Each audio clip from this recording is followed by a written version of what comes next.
All right, let's get started. Welcome to our latest edition of Nick's New Knowledge, where we look at a tenet of American democracy through the lens of a current event.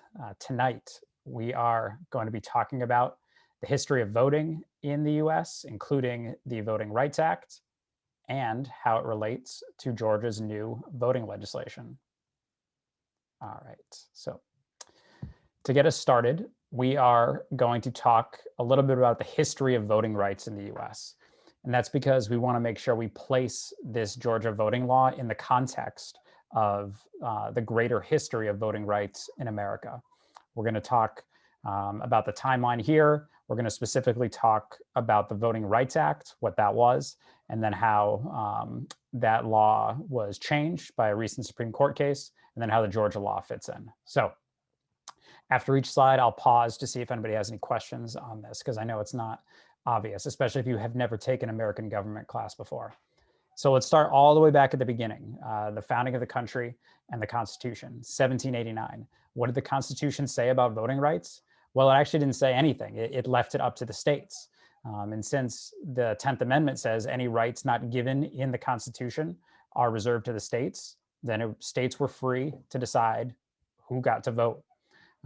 Those original 13 colonies that became the first 13 states, they weren't very open about who could vote.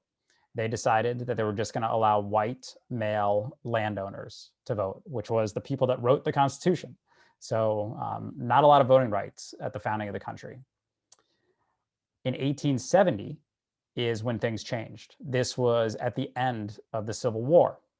Right after the Civil War, three huge amendments were passed. The 13th Amendment, which abolished slavery, the 14th Amendment, which granted equal protection under the law and due process under the law to everyone living in the United States, and then the 15th Amendment, which added African-American men to those that could vote. So now we have white males and black males that can vote in the US by 1870.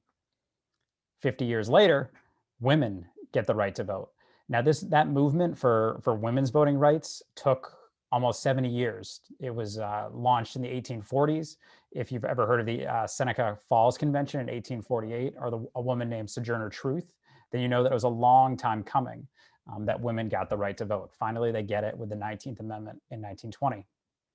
Fast forward another 45 years to the Voting Rights Act, which we're going to talk about in depth in a minute. The only thing you need to know right now is that that was a congressional act. That was not an amendment to the Constitution. And it was written to rectify Jim Crow laws and to enforce the provisions in the 14th and the 15th Amendment. But like I said, we're going to talk about that in depth in a second. 6 years later, 1971, there is a new amendment about voting. The amendment says that the voting age needs to be lowered from 21 down to 18. It was 21 for a time, considered to be an adult, and you could vote. There's a movement now to actually lower the voting age again to 16 years old, and that's a discussion that I think we could have maybe at another time. But it's really interesting to drop the voting age from 18 to 16. 4 years later, the Voting Rights Act again is expanded, this time to protect people that don't speak English. So that way they offer ballots in different languages in case you do not speak English. And then 7 years later, a Voting Rights Act expanded again to make sure that people with disabilities could access polling places. So this was just a brief overview of voting rights in America. Before we get in depth on the Voting Rights Act and how it relates to Georgia, does anyone have any questions about this timeline? If you do, just put question in here. Looks like Ilyan has a question. Do you want to just ask it verbally?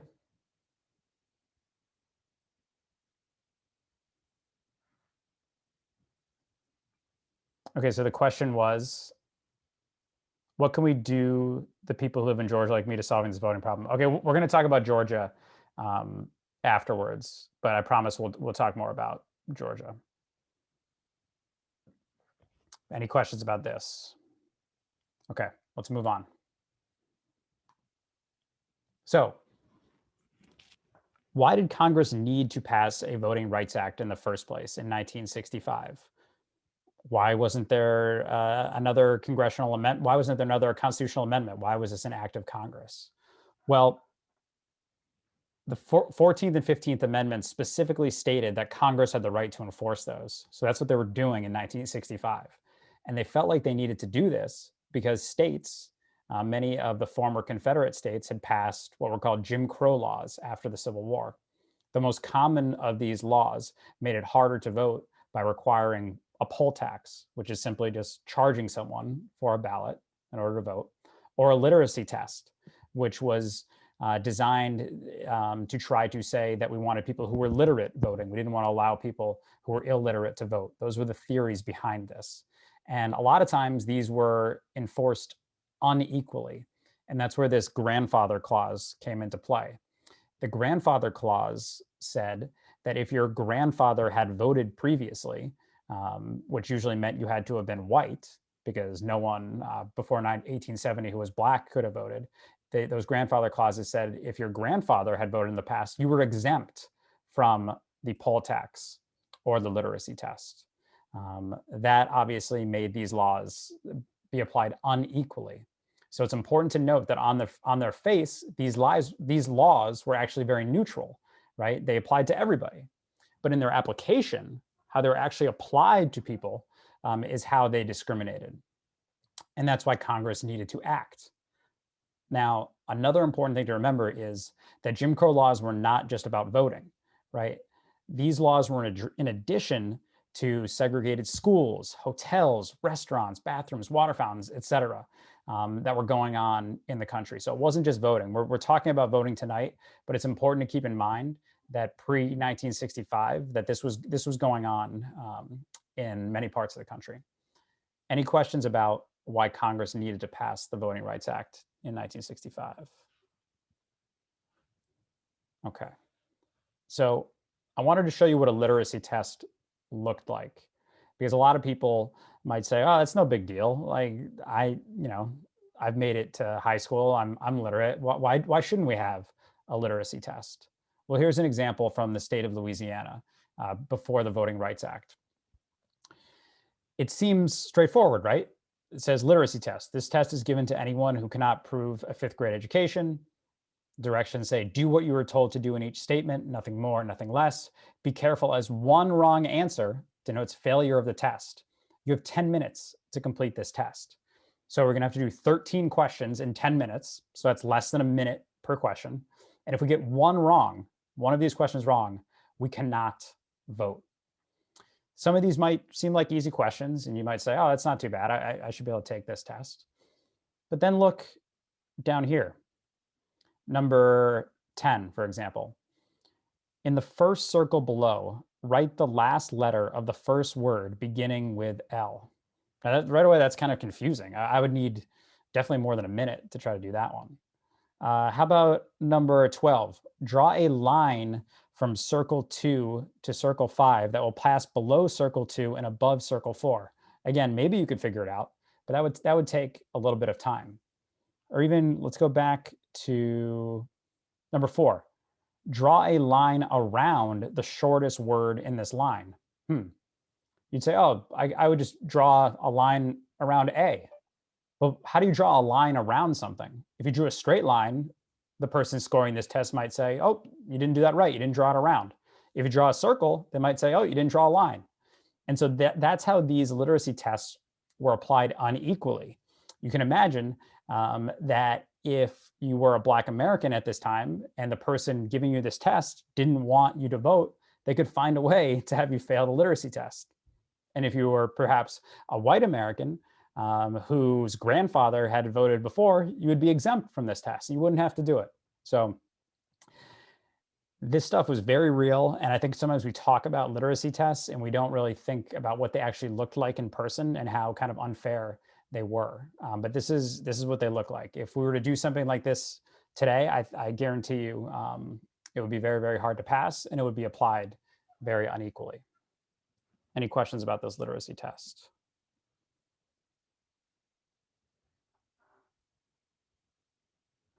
Oh, question.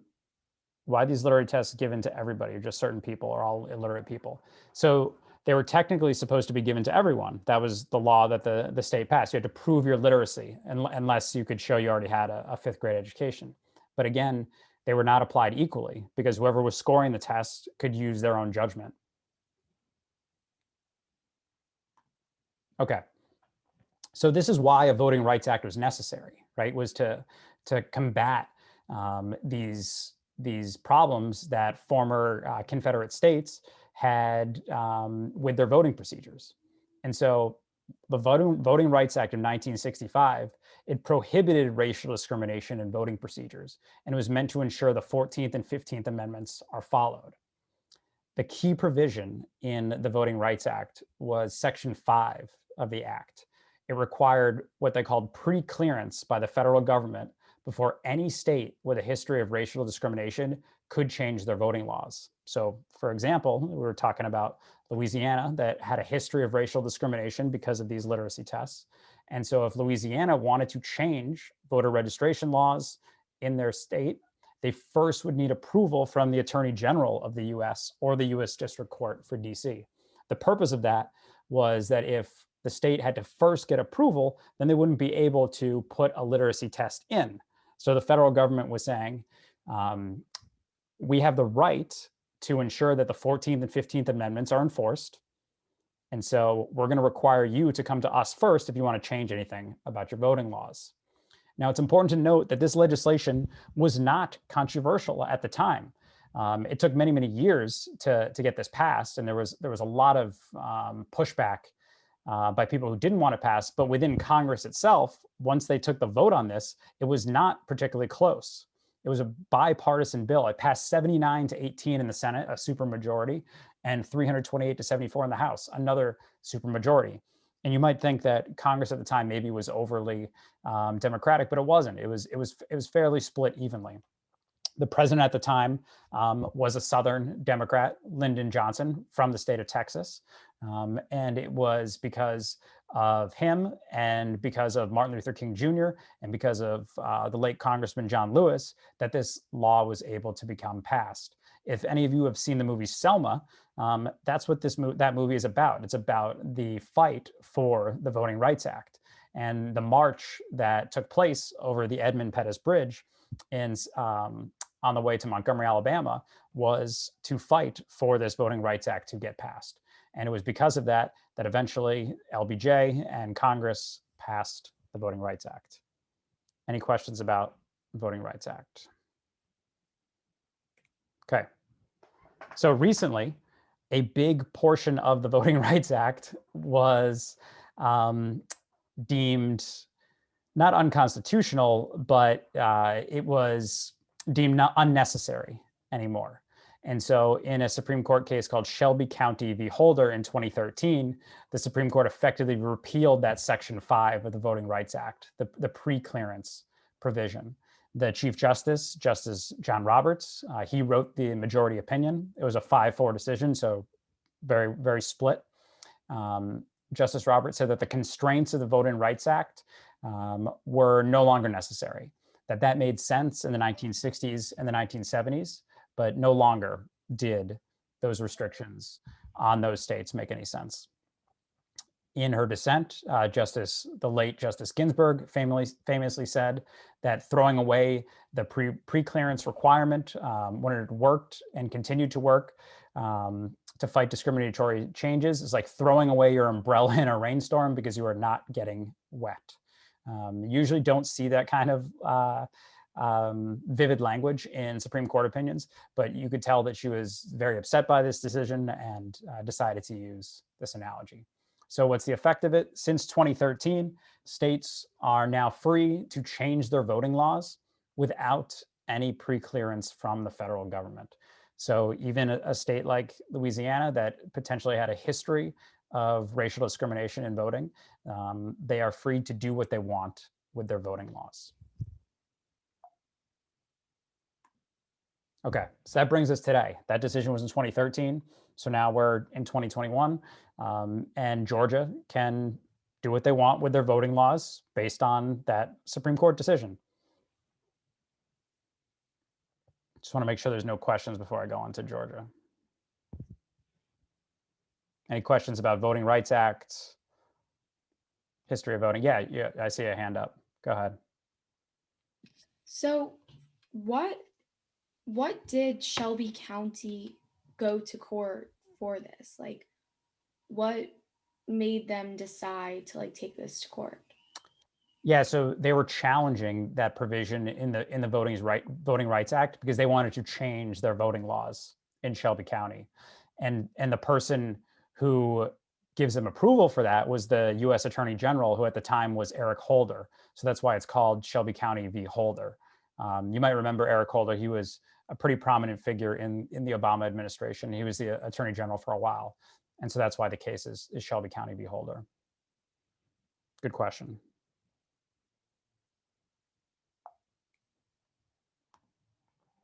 Okay, so present day, the new Georgia voting law. Now, this legislation has been in the news quite frequently, and I want to make sure that when we're discussing this, we get the facts out first. That's why I sent you that Reuters article that detailed some of the law, and here I wanted to summarize exactly what's in it. Because as we discuss this, I don't want this to turn into a debate necessarily, because there's a lot of debate going on already out in the world. I want this to be more about learning what's in the law and placing it in the proper context of what's happened in this country with regards to voting. And then hopefully see if we can figure out where it is in that context and what we think is going to happen in our country going forward. So first thing it does is the law does allow for absentee voting still. That was part of the original voting in Georgia last election cycle. But what it does is it makes it illegal for election officials to send absentee applications to every voter. You have to request it. Second piece here is that other organizations like a nonprofit cannot help people to get absentee ballots. So if Civics Unplugged wanted to help people get absentee ballots in certain states, we would not be able to do that in Georgia. We would not be able to support another nonprofit that wanted to do that. There are also new requirements for early voting. So early voting exists. You don't have to vote on election day, but it's not allowed after 5 p.m. Eastern time, which critics have said will harm working people that won't be able to take off during the day. It does not allow for mobile voting stations, and it does not allow for any extra drop boxes for early or absentee ballots. The third bullet point is the one that a lot of the media has focused on and a lot of people have talked about, and that is that it makes it a crime to give food or water to someone waiting in line to vote on election day. The fourth bullet point, this one was focused on heavily in that Reuters article, is that it removes the Secretary of State from the state election board. Under the Georgia Constitution, the Secretary of State is the person who's supposed to be overseeing elections. But that power, they have been stripped of that power by the state legislature. The legislature now has the power to control the state election board. So they can suspend, they can replace any local official for almost any reason. And that's a big deal because a lot of this voting happens in local precincts.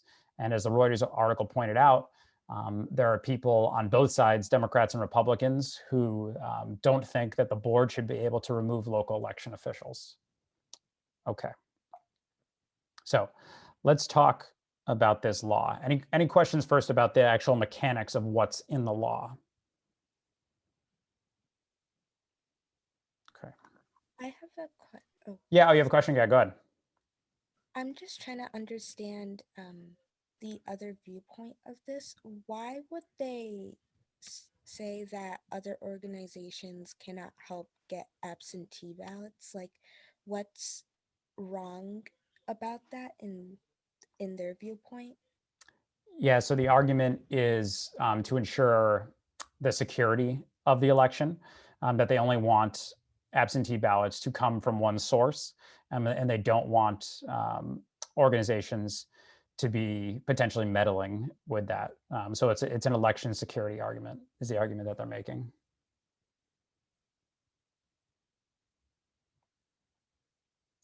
Okay. So here are some questions to consider. Let's start with the first one.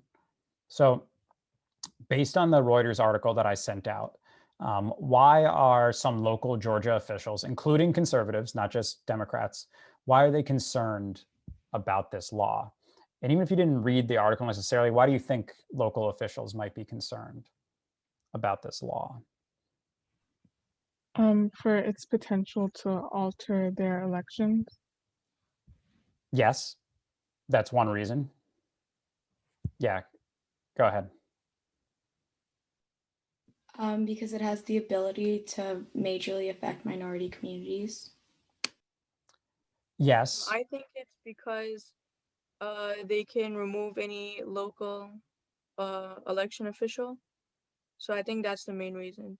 Yes, and so you're right. In the article, a few of the local officials expressed concern that they might be removed without any reason why, and then someone who's appointed by the state legislature would be taking the place of a local official who maybe knows that locality better. So you can imagine that, like in a certain town in Georgia, say somebody has been running elections there for 30 years, knows the people in the town, knows how the elections are run, and now they run the risk of being fired, and having someone come into their town who might not be from there, to run the election.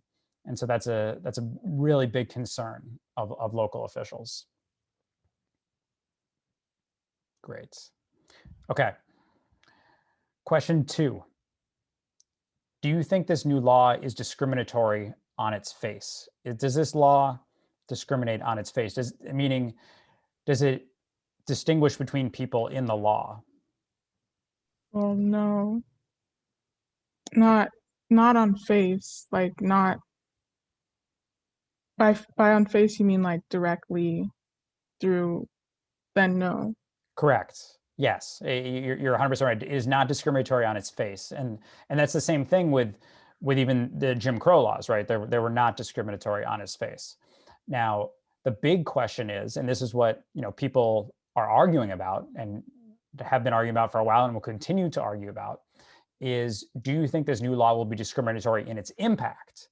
That's what the argument is about here. And so if you do think it is, you can feel free to say so. But if you don't think it will be, you can also feel free to say so. I think so. In regards to the early voting, it could have a larger impact on people that work, like I guess past like during those times, like it ends at 5 p.m. Eastern time and they're still working, and like say they went to work at like 8 o'clock, stuff like that. So it could definitely have an impact on people that work longer hours and during the time where they have early voting. For sure, I'd like to echo that. I have a friend who is a scientist working to solve this pandemic, and she's in Texas, but if she lived in Georgia, she would not be able to take time to vote, which I find a little bit upsetting. Gotcha. I'd like to. So, oh, I wanted to add on. I think there was like a part of it that said that you can't give like food or water to people waiting in line, and I feel like that would especially impact working class people because along with the time, it's like 5 p.m. So if they're there, there's a pretty good chance that they're taking a few hours off from work, and now like food can't really be distributed either, so it's going to impact them the most. Benjamin? If I could add, I think I read, and I could be completely wrong, but I think I read that like a large portion of like early voting and absentee ballots were people of color. So when you make it harder to do that, that's going to have, I think, discriminatory effects. You also see like a lot of like Democratic leaning like strongholds are typically have a lot of like people of color, like Atlanta, Detroit, and when the state government can just kind of usurp control, that definitely is a threat to people's ability to represent themselves. Yeah, I definitely have to agree with that. I think another part that could be harmful is not allowing nonprofits to help people, because I know a lot of people who are like less fortunate use these organizations to be able to get ballots and not actually getting them from necessarily like these outside organizations, it can actually limit their ability to be able to vote. Yeah, I think the nonprofit part is like another big thing, because so many nonprofits, especially like with the new age of like misinformation everywhere, like all over the internet, so many nonprofits have started up recently to try and help like combat misinformation when it comes to elections and absentee ballots, and like making sure you're actually ordering a real absentee ballot and not just like some random thing off of eBay. I think that's a huge thing that would effectively stop, a huge chunk of democracy in Georgia, as well as like for working class citizens. And I I think feel that like both of the the nonprofit, the law on nonprofits not being able to distribute absentee ballots, I actually think that's a good thing, because we should all be getting it directly from the, voting officials, the government. And I think it's very it's not a good comparison, and I don't think it should be compared or called as the Jim Crow 2.0. The only way that it is discriminatory is towards the working class. Someone else was going to respond after, I think. Yeah. Okay. So I think with both the 5 p.m. rule and also the tying in of not allowing food, with like, okay, so with early voting and early voting not being able to happen after 5 p.m., which will push more people to have to do regular voting. And so more people are going to have to do like normal voting, and the lines will be longer. And then people are in these longer lines, and they might have things to do and such. And they're I guess one thing that would help people is handing out food or water, making the line less, less annoying, or I can't find the word, but in that realm. And so I think they'd both tie in together. So Yeah, I working, have to. yeah. Oh, sorry. No, go ahead. I would definitely have to agree with that, because especially if we looked at this year's elections, there were people who were waiting in line for 12 plus hours and not being able to have food or water while waiting in these lines could end up causing a lot of people to have to leave and not be able to vote, which is definitely not like a good thing, and it can hinder people's voting abilities, which is not something that we as a democratic nation want. Yeah, I think like I would like to just not necessarily on the food and water piece, but more so on the nonprofit piece, because this law is coming on the backdrop of the Senate runoff elections, which was heavily influenced by grassroots organizations who, like Stacey Abrams and other leaders, who were able to, go out there, go door to door, get people to vote, and really, promote a voting. And practically, goodness to them, were able, and then, because of their efforts, were able to, have John Ossoff and Raphael Warnock be able to obtain congressional seats. So I think in terms of that, I think that's a little, I think like that's coming on the backdrop of that, just because a lot of, nonprofits were able to increase voting. So if you don't allow them to get ballots or help in any way, then you could really decrease the impact they could have. I mean, maybe they could probably like help make them know like how to actually get an absentee ballot and streamline that. But other than that, their impact could be very limited, which could impact the work that they have been doing over the past year, or the past 10 years, really. Thank you for all your comments. I just want to move on. We're going to talk, we still have more time to talk about this, obviously, but I want to move on to a couple other questions. So number 4 here. Do you think that this new law would have been passed, or would have been allowed to have been passed, if the Voting Rights Act still had Section 5 as part of it, still had the pre-clearance requirement, and why or why not? If Georgia had to get this cleared by the U.S. Attorney General or the U.S. District Court for D.C., do you think it still would have been passed? I don't think it would have been passed. And that can be seen, I guess, towards the negative reactions towards the law that Georgia now has, and in a larger scale, if they had to go through the U.S. Attorney General, I don't think it would have passed because they would have seen, I guess, the overall impact and how people would respond and overall consensus and whatnot. So yeah. think it would have passed either, especially because there's parts of this that are really like overbearing, like the not giving food or water and the not allowing early voting to continue after 5 p.m. I think as much as like I would want it not to pass, I feel like there is a possibility that it could have, because like we talked about, like at face value, this isn't like discriminatory and doesn't really go against the Voting Rights Act. But I think sometimes like people who are in charge of this aren't able to see the deeper level or just don't care.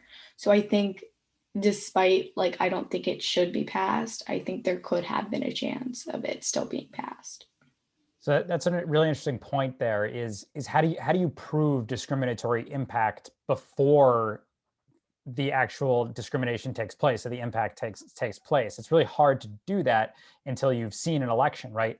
We're not going to we can all kind of make educated guesses on how this will affect the next election and say 2022 midterms, but we don't really know until that actually happens. And so you're right, if this were to go to, say, the Supreme Court, and the state of Georgia argues that this is a completely neutral law in its face and there's no evidence of discriminatory impact, they might actually have a pretty good case until there's actually data on what happened here.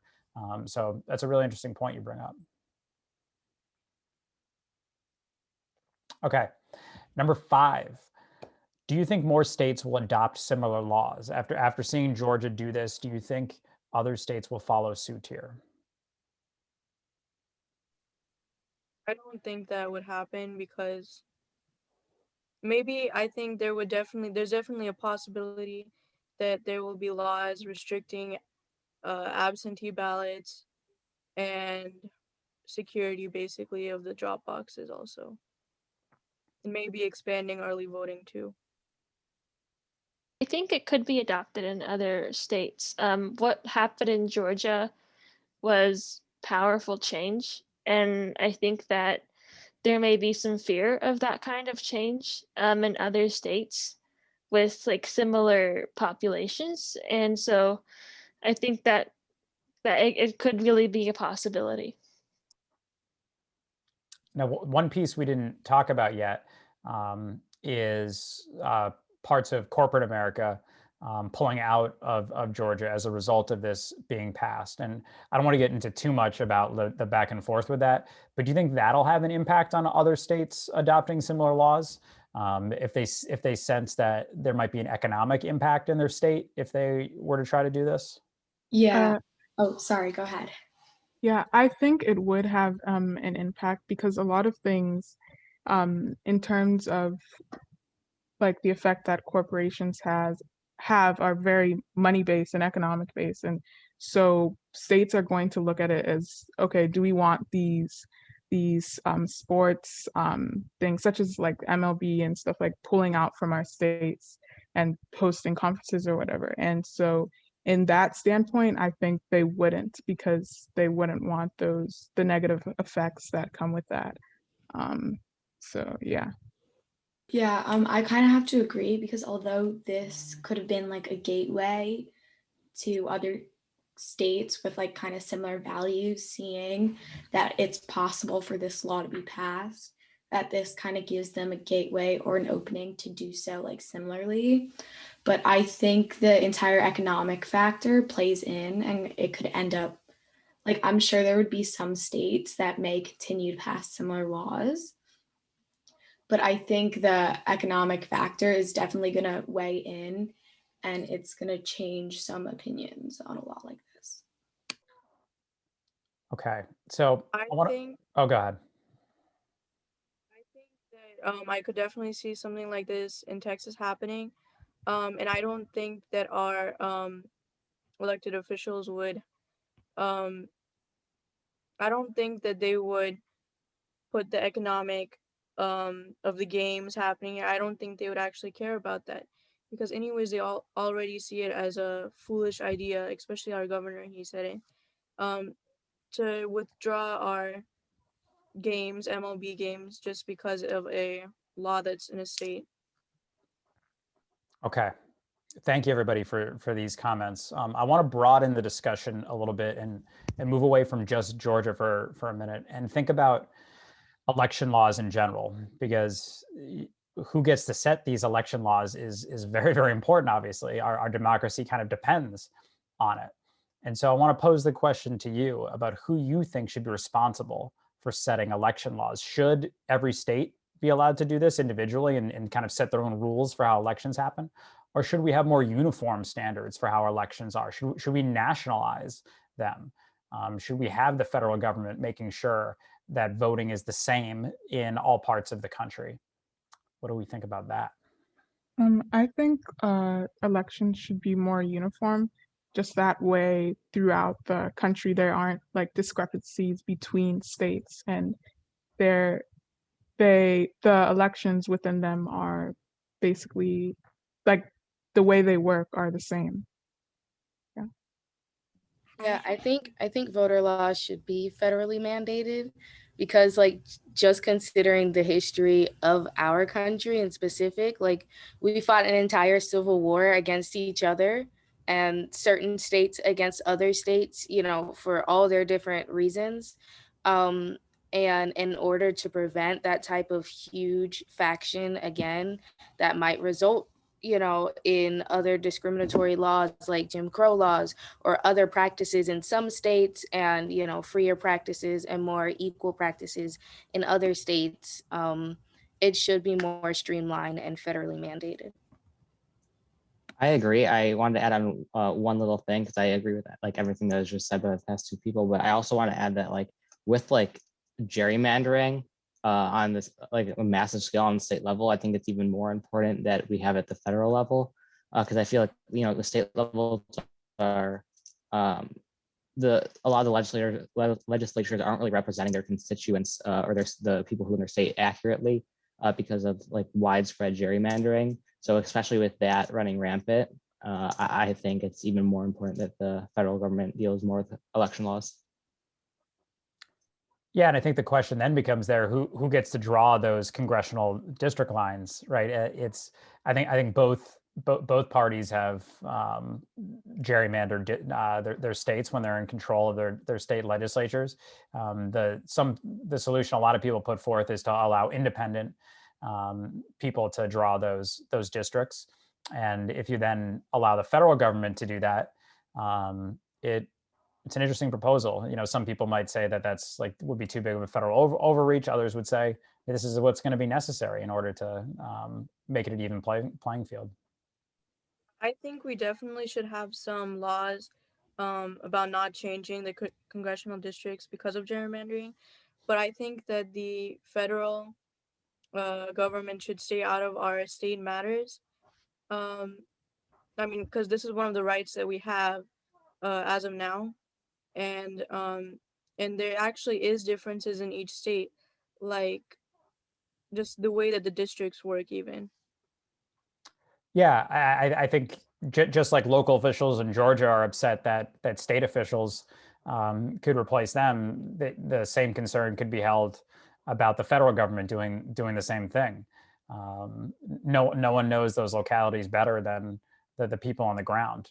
On the flip side, the other argument is, well, those people, if they're putting in unfair voting practices, then who is going to stop that? It's not an easy question to answer, and I think this is why we're, as a country, still grappling with this stuff over 200 years from our founding. Any other questions or comments on this question of who should be able to decide election laws? I just wanted to add that I think Thomas Paine kind of made like the best argument for this type of like federally mandated voting laws, right? That this government is a necessary evil right now to avoid this type of widespread disenfranchisement of voters in our democracy. Thanks for bringing in the Thomas Paine reference. I like it. Yeah, if any of you are studying political philosophy or political science, you obviously you'll learn about Thomas Paine, his book Leviathan, which was meaning a monster, and that's what he essentially said government needs to be in order to protect each other from each other, because back when there was no government, we were in the state of nature. There wasn't much to do but murder each other, and Paine says that's not good, and we need a government to stop that, and a government of laws to do that. So thank you for bringing up Paine. I appreciate it, the political philosophy. All right, so we'll round out on this last question here. Do you think we can learn anything from how other countries have voting procedures? Does anyone recall the examples we gave in the second bonfire? We talked about a few countries, and if we wanted to bring those up. Natalie? It was Taiwan. Was it Norway? Yep. And I forget the third one. But these countries all had, I think, national election boards, if I'm right. I'm not 100% sure. But I think their elections were run more nationally rather than in states or provinces. And I think that ended up working better for them, because these are these countries that we look at that have free and fair elections. So I think that the United States could definitely stand to learn from other countries like that. Yeah, the other one that was mentioned was Estonia, which actually has online voting. Everybody can vote from their phones, which for a small country like them might be feasible. For a large country like us, might not be as feasible. And so that's why when we did that lesson, the caveat always was this might work for a small, less diverse country, but it might be hard for a very diverse, very large country like the United States to implement something like that. Yeah, adding on that, I mean, I remember the Norway thing. The one thing that stuck out was the automatic voter registration. So Yeah. I'm just thinking like they wouldn't even have this conversation in that country because they already have automatic registration. And the absentee ballots about registering to vote would probably not be as a big deal. And I think they also have very high turnout in those elections, so they're very civically engaged. And I think those things are very important in democracy. You know, just ensuring that people are educated and people care and see the impact that these institutions can make, and allowing opening doors so more people could get in the playing field and start engaging with the legislature and their and their representatives. Great. Any other thoughts, comments, or questions before we round out tonight? All right. Yeah, Go ahead. sorry. That I do think that we can learn everything from these other countries that we talked about in the second bonfire, especially with automatic, or at least some form of automatic registration once you reach, the age of 18, nationally. Like just considering, like I said before, considering our country's history with voter disenfranchisement, with first, like white male landowners, and then white men, they didn't have to own land, and then, all men, and then women, and then like all people.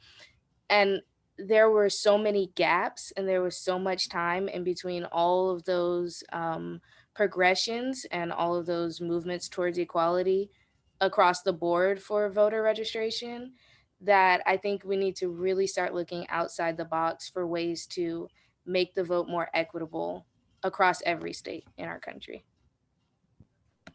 I have to agree with Mary with that, because as we look more into the what's happening and this new law that's being passed, we see that it's actively hurting the working class. And this class is something that's so important to America, because they're the largest class. They're the ones that are mostly affected by these laws placed by their legislator or the government. So once we're placing these laws that are making it seem like, that are not allowing them to come, or it's making it hard for them to come, it's hard for me to be in support of that, because it's just hurting this class that means so much to America, but it's being ignored at this point. Very well said. Thank you, everybody, for joining tonight. We'll do another one of these in a couple weeks. I'll think of another topic that I think will get you engaged and interested in. And this has been really fun, and I appreciate you all coming out. And I'll see you on Monday for our next bonfire. Thank you. Thank you. Bye. Have a great night, everybody. Nick, I had a quick question for you. Oh, sure. So I wasn't able to attend Bonfire on Monday, and I looked at the email and it wouldn't give me access to the video. Like, I opened the email and I clicked on the link